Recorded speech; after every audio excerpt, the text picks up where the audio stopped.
24 గంటల కరెంట్ వస్తలేదు బాయికాడ గ్రామ పంచాయతీలకు నిధులు బంద్ అయిపోయినాయి ఇగో ఇది ప్రభుత్వ పనితీరు ఇప్పటికే ఆశా వర్కర్లు రోడ్లు ఎక్కిండ్రు అంగన్వాడీ టీచర్లు రోడ్డు ఎక్కిండ్రు ఉద్యోగస్తులు టీచర్లు నోటీసులు ఇస్తున్నారు ఇక మేము కూడా రోడ్ ఎక్కుతామంటున్నారు ఎవరిని మీరు ఉద్ధరించారు పాపం రైతుల్ని ఆగం చేసిండ్రు నేను నిన్నెప్పుడో వ్యవసాయ శాఖ అధికారులతో అడిగిన జిల్లాలో నాట్లు ఎంత పడ్డాయి భయ అని అడిగిన ఏడాసారి అంతా 3% పడ్డాయి నాట్లు అంటారు అరే జూలై వచ్చింది 3% ఏందయ్యా అంటే కాలం కింది మీద కనబడుతుంది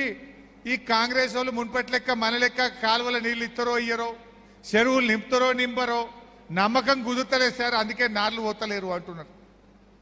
ఇగో ఇది వీళ్ళ పరిస్థితి ఆనాడు కేసీఆర్ ఉండగా ధైర్యం ఉండే అరే కాలం కాకపోయినా కేసీఆర్ ఉన్నాడు కాళేశ్వరం కాలువలు వస్తాయి మా కూడెల్ని వాగుల నీళ్ళు వస్తాయి మా చెరువులు నిండుతాయి అనే ధైర్యం ఉండే ఈ కాంగ్రెస్ వాళ్ళు దాన్ని కూడా ఎండబెట్టే పని చేస్తున్నారు అంటే ఈ రకంగా పరిపాలన గాలి కొదిలేసిండ్రు కేవలం ప్రతీకారం పగ దీని మీద మాత్రమే దృష్టి పెట్టిండ్రు రేపు ఏమవుతుంది ఈ రకంగా చేస్తే ప్రజలు ఊరుకుంటారా తప్పకుండా మళ్ళా మా కేసీఆర్ మాకు కావాలి మా బీఆర్ఎస్ మాకు కావాలని ప్రజలు తప్పకుండా మనం గౌరవిస్తారు అందువల్ల మీరు మంచిగా ముందుకు పోదాం ధైర్యంగా ఉండండి మీకు తెలియదా మనం మంచిగానే చేసినాం కాంగ్రెస్ వాళ్ళు ఇంకా బాగా చేస్తామన్నారు మనం లక్షిస్తే వాళ్ళు తులం బంగారం కలుపుతామండ్రి మనం 2000 ఇస్తే వాళ్ళు 4000 ఇస్తామండ్రి పింఛన్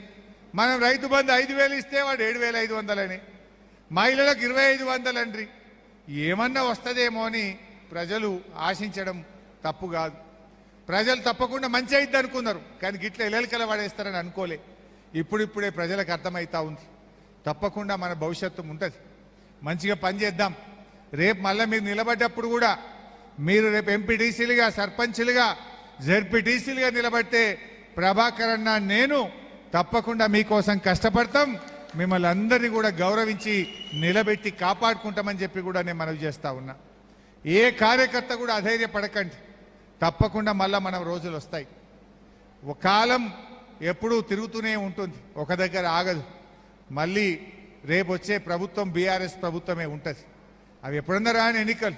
ఎన్నికలు రాక తప్పదు బీఆర్ఎస్ ప్రభుత్వం రాకుండా ఉండదు అందువల్ల మీరు ధైర్యంగా ఉండండి ప్రజల్లో చర్చ పెట్టండి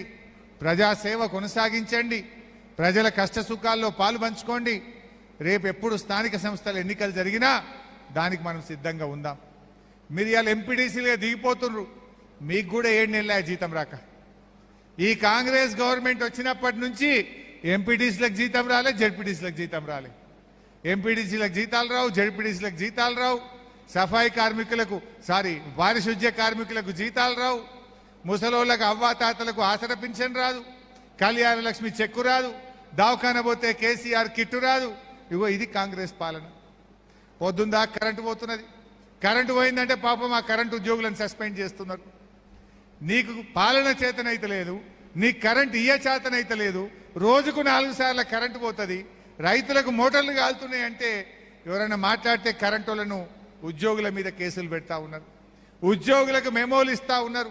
ఉద్యోగులను వేధిస్తా ఉన్నారు నీకు పాలన చేతనైతే లేదు 9 ఏళ్ళు కేసీఆర్ ఇస్తాడెట్లా నీకు చేత కాదెట్లా అని నేను అడుగుతా ఉన్నా అప్పుడు గదే ఉద్యోగులు ఇప్పుడు గదే ఉద్యోగులు 9 ఏళ్ళల్లా కన్ను రెప్పగొట్టినంతసేపు కేసీఆర్ కాలంలో కరెంటు పోలే మరి ఇప్పుడు ఎందుకు పోతున్నది అంటే నీకు పాలన చేతనైతే లేదు ఆనాడు బాయిల కాడ మోటార్లు గాలలే ఇవాళ ఎందుకు గాలుతున్నాయి నీకు పాలన చేతనైతే లేదు ఇవి వాస్తవాలు కానీ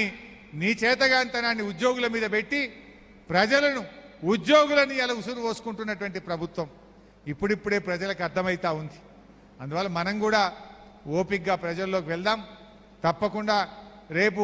ప్రతిపక్ష రాజకీయ పార్టీగా ప్రజా పోరాటాలకు ప్రజల పక్షాన మనం గట్టిగా నిలబడి ప్రయత్నం చేద్దాం భవిష్యత్తు మనకే ఉంటుంది ఎవరు అధైర్యపడకండి ఏ కష్టం వచ్చినా ప్రభాకర్ అన్న ఉంటాడు యాదవరెడ్డి సాబ్ ఉంటాడు ఎమ్మెల్సీగా నేను కూడా తప్పకుండా మీకు అండగా ఉంటానని చెప్పి కార్యకర్తలు ధైర్యంగా ముందుకు సాగాలని కోరుకుంటూ జై తెలంగాణ.